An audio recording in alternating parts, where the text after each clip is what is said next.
way you speak to a man reveals far more than your words. It reveals whether you are ruled by fear or led by peace. And a man, even if he doesn't understand why, feels the difference.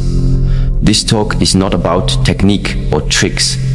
It's about returning to the core of your being and letting your presence, your energy, your silence, your inner peace do the speaking. When a woman is grounded, clear, and emotionally still, she becomes undeniable. She doesn't chase connection. She commands it without saying a word too much. In a world obsessed with talking, a high-value woman speaks like a mountain breeze, only when necessary and always from stillness. What if your power was not in how much you say, but in how little you need to? There is a quiet strength in a woman who speaks from her center rather than from her wounds. You can hear it not just in her words, but in the calm behind them. Her voice doesn't shake with the need to be understood or defended. It doesn't seek validation or vengeance. It simply is clear, composed, and grounded like still water that reflects everything around it without losing its form. Most women have been taught to speak from pain without even realizing it. In relationships, this often appears as reactivity.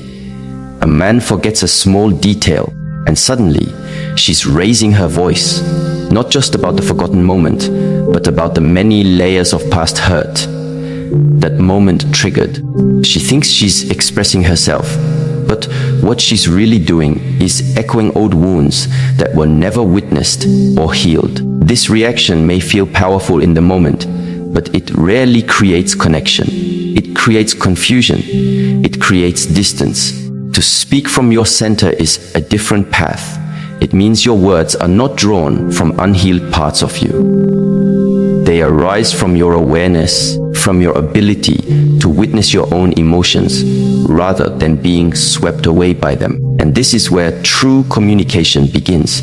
When a woman can feel the fire inside her, and yet respond from stillness, not flame. Modern neuroscience supports this subtle art. The amygdala, the part of your brain that processes fear and emotional intensity, is often activated in moments of perceived relational threat, especially when early experiences of abandonment, betrayal, or dismissal are triggered. But the prefrontal cortex, the part responsible for reasoning, regulation, and conscious choice, can step in as if we've trained ourselves to pause, to breathe, to return to the body before returning to the conversation. This is not repression. This is refinement. Emotional discipline is not about suppressing how you feel. It is about giving yourself the space to see clearly what you're feeling before you act upon it. Imagine you are standing in a storm. The average person reacts to the wind, but the wise one waits to see where the wind is blowing from. A woman once shared her story about confronting her partner after sensing emotional withdrawal. She used to lash out, texting paragraphs, blaming, demanding closeness. But one day, after much self-work, she did something different. She waited. She asked herself, is this really about him? Or is this an old story of rejection playing itself again? After hours of silent self-inquiry, she simply said to him later that evening, I feel distance between us.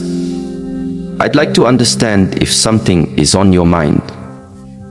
That simple, centered sentence changed the course of their relationship. No argument, no drama, just clarity. And in that space, he opened. This is the power of speaking from your center. When your voice carries no fear, it invites trust. When your words are not tainted by emotional chaos, they hold weight. A woman rooted in her center doesn't speak to control outcomes. She speaks to reveal her presence. But few realize the most powerful form of communication doesn't even begin with speaking. It begins with silence. In a world where women are often taught to over-explain, justify, convince, and soften the truth of who they are in order to be liked, the power of silence can feel radical. But it is in the pause before we speak that we locate our real power. Most people listen to respond, not to understand. Most speak to escape the discomfort of presence. But the high-value woman does not fear the quiet. She embraces it.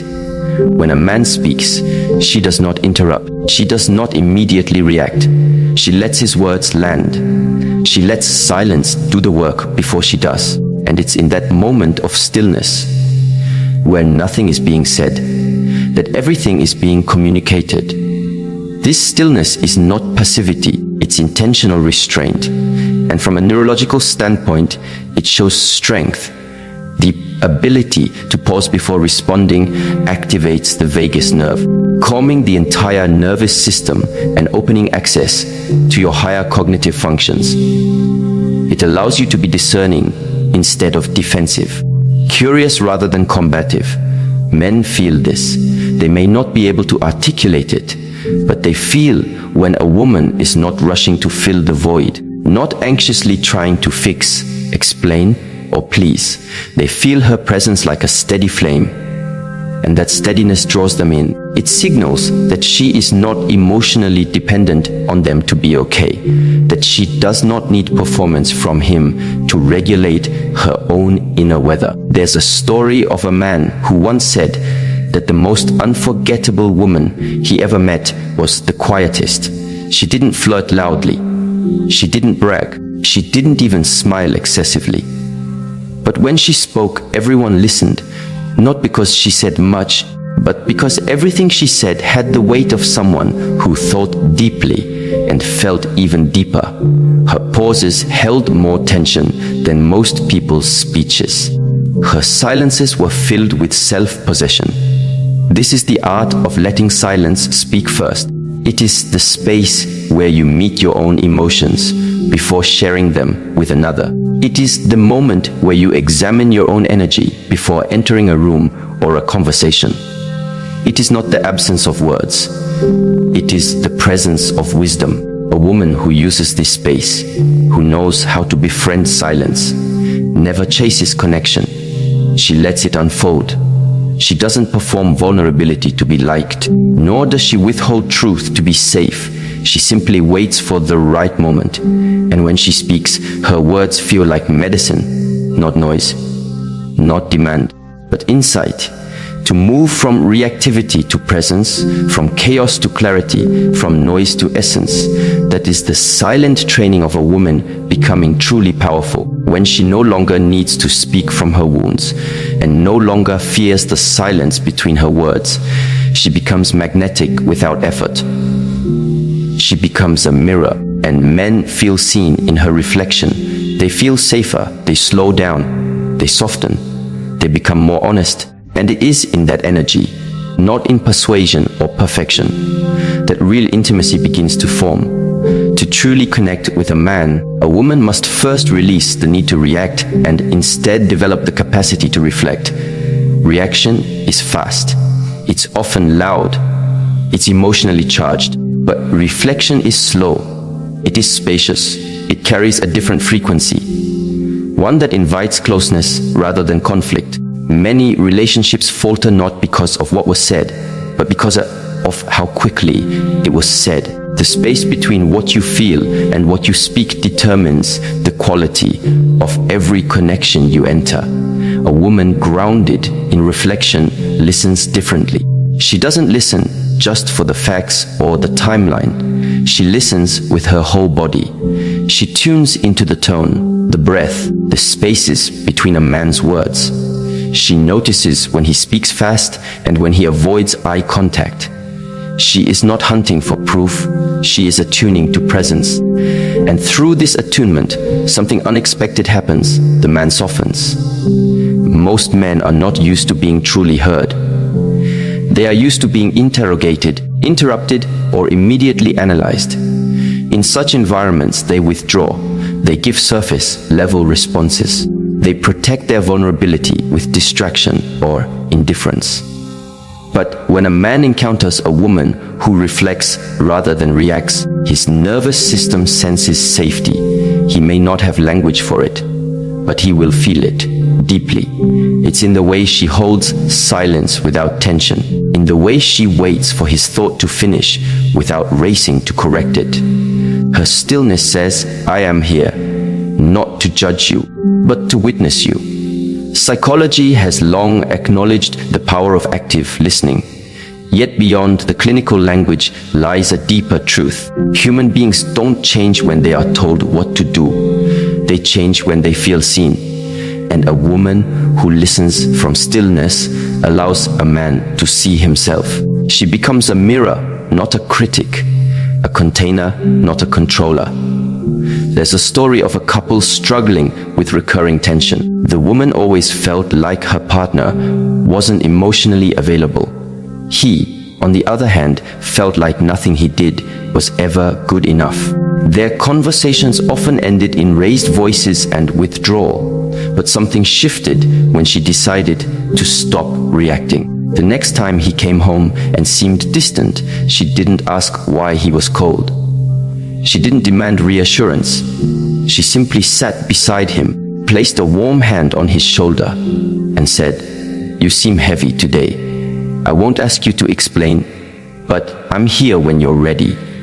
That small moment, filled with presence and not pressure, melted years of guardedness. He cried for the first time in years, not because she said something brilliant, but because she gave him space to feel. This is the sacred offering of reflection. It doesn't seek to fix, it seeks to feel. It doesn't compete to be right, it opens the door to be real. A high-value woman knows that a reaction might satisfy her ego, but reflection nourishes the relationship. And in that nourishment, both people grow. From this place of deep listening, true dialogue can emerge, but not all conversations hold power. Some are coated with convenience and performance. Others, rare ones, reveal the soul. And it is here that the high-value woman brings her next gift, asking questions that touch the soul. Not every woman knows how to speak to a man's heart, but the ones who do ask questions that aren't about control. They are about curiosity. They don't ask, "Why didn't you call me?" They ask, "What happens inside you when you start to feel close to someone?" They don't ask, "Where do you see this going?" They ask, "When do you feel most at peace in a relationship?" These questions do something unusual. They bypass performance and go straight to presence. They pull a man out of his rehearsed stories and into deeper waters. And it's in those waters that trust is born. Neuroscience supports this. Deep emotional questions activate the default mode network of the brain, a system associated with introspection, self-reflection, and emotional memory. When these circuits are engaged, a person is more likely to feel empathy, attachment, and resonance. In other words, soul-level questions create brain-level bonding. But asking these questions is not enough. They must come from a genuine place, not a strategic one. A woman must first embody emotional depth to invite it in another. She must have asked herself these questions before offering them to someone else. Otherwise, they become tools of manipulation rather than bridges of intimacy. One woman once shared how her entire connection with a man shifted in a single evening. They had been seeing each other casually surface, level conversations, flirtations, nothing too deep. But one night, sitting across from him, she asked quietly, "What did you need most as a boy that you never received?" The room went silent. His posture changed. His breath deepened. For the first time, he looked at her with something other than charm. He looked at her with truth. That night, their relationship crossed into sacred territory, not because of timing or chemistry, but because she had asked a question that reached behind his defenses. This kind of communication doesn't happen accidentally. It is cultivated. It is the result of a woman who has become still enough within herself that she no longer fears depth. She welcomes it. She knows that a relationship built on convenience may feel fun, but a relationship built on truth will feel free. Men, often conditioned to be emotionally stoic, need permission to open. And permission is rarely given through words alone. It is given through tone, through curiosity, through the absence of judgment, and most of all, through the presence of a woman who values soul over spectacle. When a woman reflects rather than reacts, she becomes rare. When she asks questions that touch the soul, she becomes unforgettable. She no longer engages in conversations to control the narrative. She engages to reveal the truth. And it is in that truth that both people are transformed. Words alone are never what truly reach a man. It is not just what you say, but the energy that carries your words, the calm or chaos within your breath, the openness or contraction in your posture, the softness or sharpness of your gaze. This subtle field of energy, unspoken yet deeply felt, shapes how a man receives you. In every interaction, a woman is communicating not only through her language, but through her entire nervous system. When a woman speaks with embodied energy, her words carry presence. They land, they leave a trace. This is not about being loud or overly expressive. In fact, quite the opposite. The most powerful women often speak quietly, but their words are backed by an inner stillness that commands attention. This stillness is cultivated, not gifted. It is the result of emotional clarity and a deeply rooted sense of self-worth. She does not speak to be heard. She speaks because she knows she carries something worth sharing. Physiologically, this phenomenon is linked to the coherence between heart and brain rhythms. When a woman is centered, when her breath is slow, her thoughts are clear, and her body relaxed, she emits a field of energy that others can feel. Studies in bioenergetics and the polyvagal theory confirm that humans unconsciously attune to the emotional states of those around them. A regulated nervous system can soothe another, even without a single word being spoken. This is why some women walk into a room and immediately change the atmosphere, not by what they do, but by how they carry themselves. Imagine a conversation between a woman and a man where tension is beginning to build. Words are escalating. He seems defensive, closed off. In this moment, most people would meet that energy with equal resistance.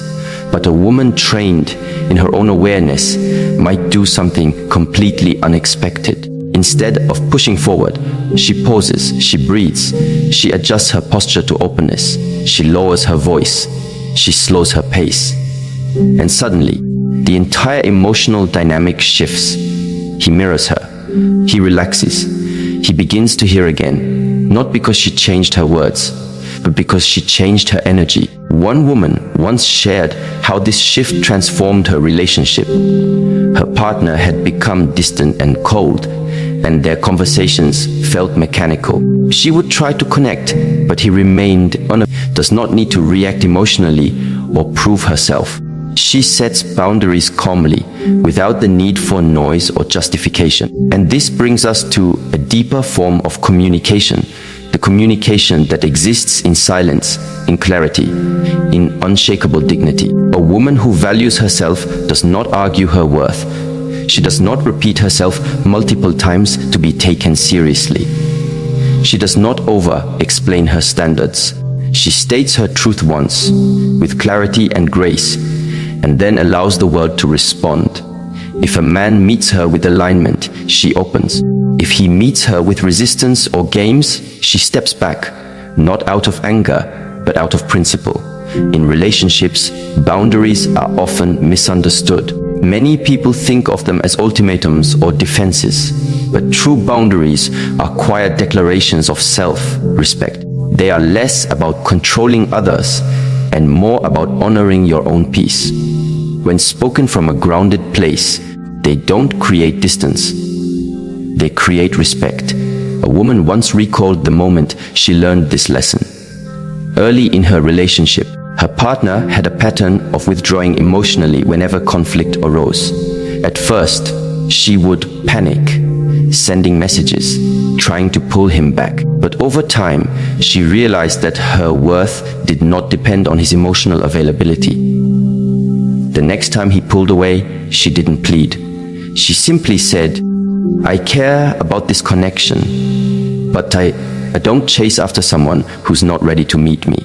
I'll be here if you choose to return with presence." Then she let go. Days later, he returned. Not because she pushed, but because her boundary revealed her value. She had not punished him, but she had made her position clear. Her silence held more power than any speech could have. This form of self-expression requires a kind of emotional maturity that few cultivate. It means you no longer speak from fear.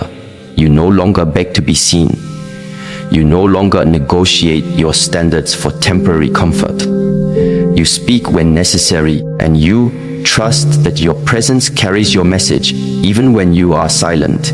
The wisdom of the East often teaches that water is the strongest element, not because it resists, but because it yields with strength. A woman who speaks with that same energy flows around resistance, but she is never diminished by it. Her presence is like still water, clear, deep, and steady. She allows a man to meet her there, or not at all. When a woman speaks with energy, her truth is undeniable. When she sets boundaries from stillness, her dignity is untouchable.